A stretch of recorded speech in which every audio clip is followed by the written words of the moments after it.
I want to call something to your attention that we all know intuitively, whether or not you've thought about it explicitly. You go around the world and you find times and places where nations have excelled in one subject or another. There's a birth of that period of where they excel, and then there's a peak, and sometimes it drops off, and sometimes they hang on. And so you can ask the culture of that. What was going on in that nation to support those discoveries? And then what happened when they ended? And so I call that sort of naming rights. If you were there first and you did it best, you name things. Particle physics in this country, in the United States, was like going gangbusters after the Second World War. And the discovery of atomic elements, look at the periodic table. There's berkelium, californium, you know, we got half the United States up there in the upper, heavier elements of the periodic table. Am I right there, Sir Weinberg? Okay, I don't wanna That's not because the world liked California or Berkeley. It's because the work was done here. It's because there was an effort to excel in just those subjects. And it shows up in other ways. Well, I'll give you just briefly. You know, part of the naming rights is that you don't have to name it. So, for example, while we didn't invent the internet, we certainly exploited it here in America. We did that sort of first and best. And so your email address does not end in .us. Everybody else is in the world, they got to say what country they came from. We don't. Okay? It's simple, but it's the consequence of being there first and doing it better than anyone had done it before. Do you know that the British postage stamp is the only postage stamp in the world that does not identify the country of origin? Because they invented postage stamps. So why should they have to say what country it is? It's their invention. Okay? Check them out. It's just the facts of this. The constellations of the night sky. It's the Greek and Roman, and it's lasted to this time because they did a really good job thinking that stuff up. All the mythologies of the heavens, that really stuck with us.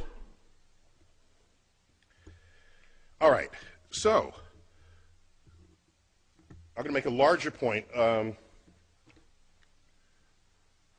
Not to get gratuitous on you here, but September 11, 2001, as we all know, this was going on in New York City. This is the view outside of my window. I live 4 blocks from ground zero. Excuse me, this is the corner of the building in which I live. I went outside to get this view. I was at the time judging whether I should go collect my daughter, who was in an elementary school 2 blocks north of the North Tower. North is to the right in this picture.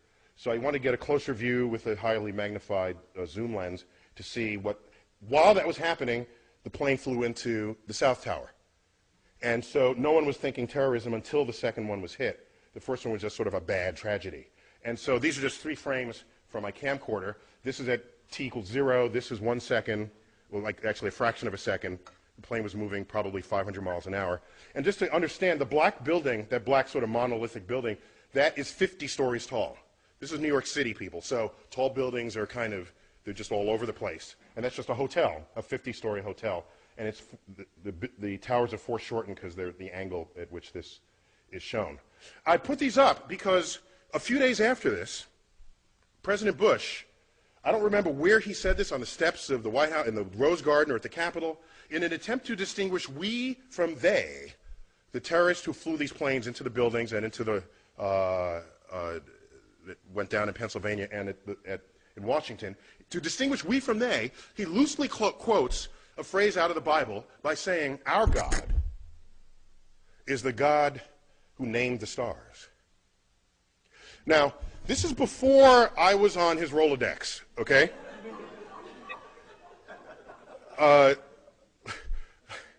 Because I could have helped him out there. The fact is, of all the stars that have names, 2/3 of them have Arabic names. So this was not, I don't think, his intent with that message. Okay? While the constellations are Greek and Roman, the names are Arabic, all right? And the list just goes on and on and on and on. And so where does this come from? How does this happen? How do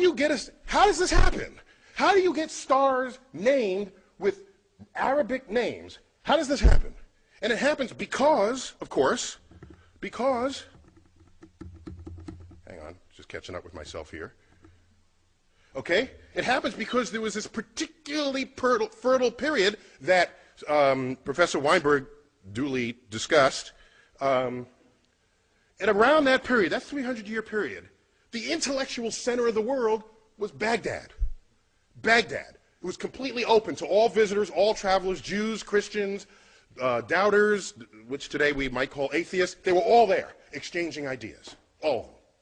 All of them. And it was that period where you had the advances in, like, engineering and biology and medicine and mathematics. All right? Our numerals are called what? Arabic numerals. Now, you ever stop and think about that? You know, who as in America, do we take pause at this? Why are they called Arabic numerals? Okay, they fully exploit the discovery of the zero, create a whole field called algebra, itself an Arabic word. Algorithm is an Arabic word. All this is going on, and it's all traceable, not to some long 1,000-year tradition in Islam. It's traceable to this 300-year period. This 300-year period. And then, so they had naming rights. The most expensive, beautifully carved astrolabes come out of this period. There's a great collection of these at the Adler Planetarium in Chicago, if you ever want to check them out. So navigation, celestial navigation, all of this is traceable to this period. And so something happened. And what happened, as was previously described, I was told, and forgive me for repeating from what you might have heard, 12th century kicks in, and then you get the influence of this scholar, Al-Ghazali. All right? And so out of his work, you get the philosophy that mathematics is the work of the devil. And nothing good can come of that philosophy. That, combined with other sort of philosophical codifications of what Islam was and would become, the entire intellectual foundation of that enterprise collapsed, and it has not recovered since. Over that period, all these books were translated into Arabic on a scale not seen since then. And so why am I even going here? Because I'm trying to explain to you that you fast forward, the dangers here is that you fast forward to 21st century America and ask, what influences are we feeling now? Because that period, that naming period in Islam stopped and it never recovered. Because the way of thinking about the natural world, revelation replaced investigation. Okay? So I fast forward to 21st century, and what do you find? You get things like this. Okay? This is in America. All right? So now, what I find interesting is it's a level of passion that it requires to actually do it. You got to like pay for this. Okay? A sensitivity to the money aspect of it. But we all know tomorrow's economies will be founded on innovations in science and technology, and of course that gets cut short if we lose our civilization, as what happened in Islam in 1100. And the last thought I'll leave you with, which concerns me greatly, if you do the math, okay, you know, you look at all the Nobel Prize winners there ever were, some even in this room, and ask how many were Muslim. And it's like one, maybe two. Okay, I think a second one was in economics. And the one we referred to was described earlier, the co-winner of the Nobel Prize with Professor Weinberg, Abdus Salam. And he's not Middle Eastern Muslim, he's Pakistani Muslim. Okay? Now, how many Nobel Prizes are won by Jews? It's like a fourth of the Nobel Prizes. Okay? Some high fraction of the total. And then you look, how many Muslims are there in the world? It's like 1 billion Muslims. How many Jews? 15 million tops. Okay? So you could ratio these numbers. Had Islam not collapsed in its intellectual standing in the year 1100, and you just do the ratios, they would have every single Nobel Prize today.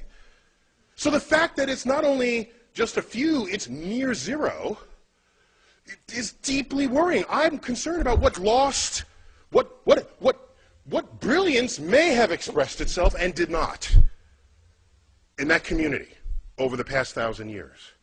And so what I want to put on the table is why, so that's the end of my talk, but I want to put on the table not why 85% of the National Academy rejects God. I want to know why 15% don't.